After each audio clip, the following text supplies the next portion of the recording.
इसके पश्चात। हाँ हाँ, कलेक्टर साहब बोले पहले उनको बुलवा दो। हाँ हाँ, रत्नेश सर को। राम राम छत्तीसगढ़।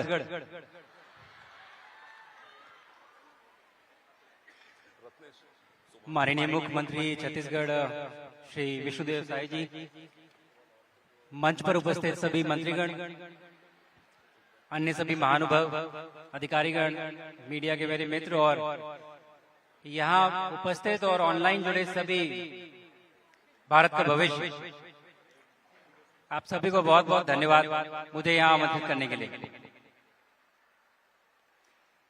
जब एक रॉकेट लॉन्च होता है तो उसमें बहुत एनर्जी लगती है, बहुत ज्यादा।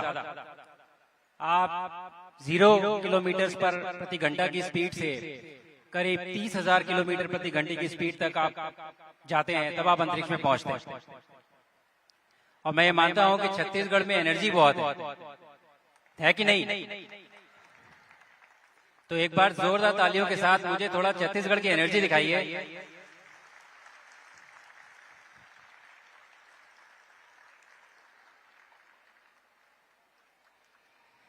इससे पहले कि मैं अपने मिशन के बारे में कुछ बताऊं, मैं माननीय मुख्यमंत्री जी का बहुत बहुत धन्यवाद देना चाहूंगा। अभी यहाँ आने से पहले एक उद्घाटन था, जो स्पेस लैब का हमने उद्घाटन किया, क्लीन रूम का उद्घाटन किया। और मैं देख रहा था कि मुख्यमंत्री जी वो क्लीन रूम में जाने से पहले लैब कोट पहन रहे थे, जूतों पे कवर लगा रहे थे, वो हेड गियर पहन रहे थे।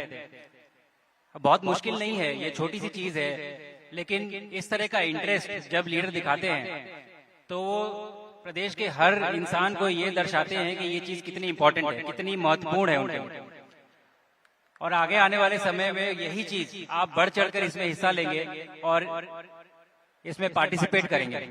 तो सर थैंक यू, बहुत बहुत धन्यवाद इसमें इसको दिखाने के लिए कि ये कितना इंपॉर्टेंट है आपको। अच्छा, एक बहुत इंटरेस्टिंग चीज आपके साथ शेयर करना चाहता हूँ।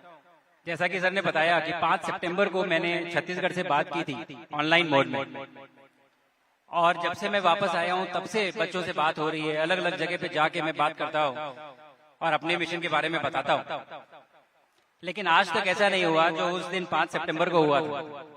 5 सितंबर को छत्तीसगढ़ के एक बच्चे ने मुझसे उल्टा पूछा था कि सर आपने मुझे सब कुछ बताया, लेकिन पहले ये बताइए कि प्रधानमंत्री जी ने जो आपको होमवर्क दिया था, आपने वो होमवर्क किया कि नहीं? तो बच्चों में उत्सुकता तो है ही, और दैट शार्पनेस जो है वो भी है कि वो सब देखते हैं, सब समझते हैं और आगे भी बढ़ना चाहते हैं।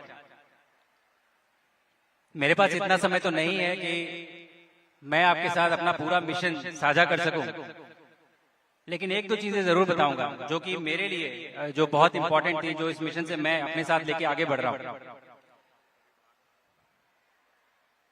जब आप रॉकेट पे बैठते हैं तो आपको लगता है कि आप तैयार हैं। मुझे लग रहा था कि मैं पूरी तरह से तैयार हूं, क्योंकि 5 साल से हम इस मिशन की ट्रेनिंग कर रहे थे। लेकिन जैसे ही वो रॉकेट के 9 इंजन जैसे ही वो इग्नाइट होते हैं, जब वो जलते हैं, तो वो इतना शक्तिशाली मोमेंट है, इतना पावरफुल मोमेंट है कि जो कुछ भी आपकी तैयारी होती है, जो कुछ भी आपकी प्रिपरेशन होती है, वो सब आप भूल जाते हैं तुरंत। उस समय कुछ सेकंड के लिए वो सब दिमाग से चला जाता है। और मैं बहुत समय तक सोचता रहा कि ये आपको कैसे समझाऊं कि ये कैसे होता है। फिर मुझे समझ में आया कि जैसे आप लोग जब पढ़ाई करते हैं बच्चे, और जब क्लासरूम में बैठते हैं, जब आपका एग्जाम होता है और जब क्वेश्चन पेपर सामने आता है, तो जैसे सब कुछ गायब हो जाता है दिमाग से उसी समय में, बिल्कुल वैसी फीलिंग होती है।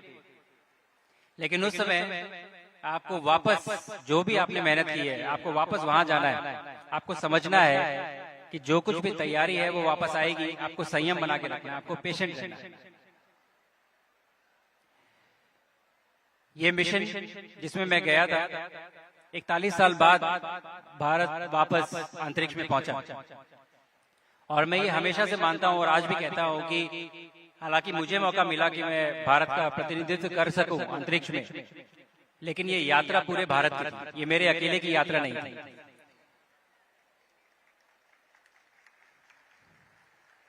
और अंतरिक्ष में 20 दिन रहने के दौरान मैंने 320 बार पृथ्वी की परिक्रमा की, और इस 320 बार परिक्रमा करने में मैंने 1.4 करोड़ किलोमीटर की दूरी तय की।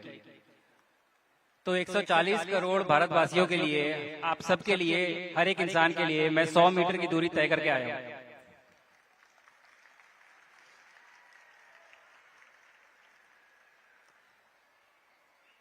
जब मैं अंतरिक्ष में था तो मुझे मौका मिला कि मैं बच्चों से एक बार बात कर सकूं लाइव। जब मैं था वहां पे तो उनसे सवाल जवाब हुए और बच्चे सवाल पूछ रहे थे, मैं उनका जवाब दे रहा था। तो जनरली बच्चे सवाल पूछते हैं कि आप सोते कैसे हैं, आप ब्रश कैसे करते हैं, खाना कैसे खाते हैं, इस तरह के सवाल थे।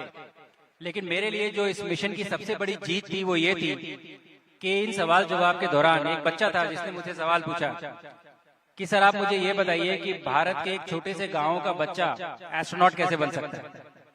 और मुझे लगता है कि उससे बड़ी जीत इस मिशन की हो नहीं सकती। जब भारत का वो अंतरिक्ष तक पहुंच सकता है, वो भी एस्ट्रोनॉट बन सकता है। मुझे लगता है इस मिशन की सबसे बड़ी जीत मेरे लिए यही है कि अब जब मैं ये दूरी तय कर सकता हूँ, मैं भी आपकी तरह क्लासरूम में बैठा था एक टाइम पे, जब मैं ये कर सकता हूँ तो आपके लिए भी ये मुमकिन है। आप भी यहाँ पहुंच सकते हैं, आप भी ये कर सकते हैं।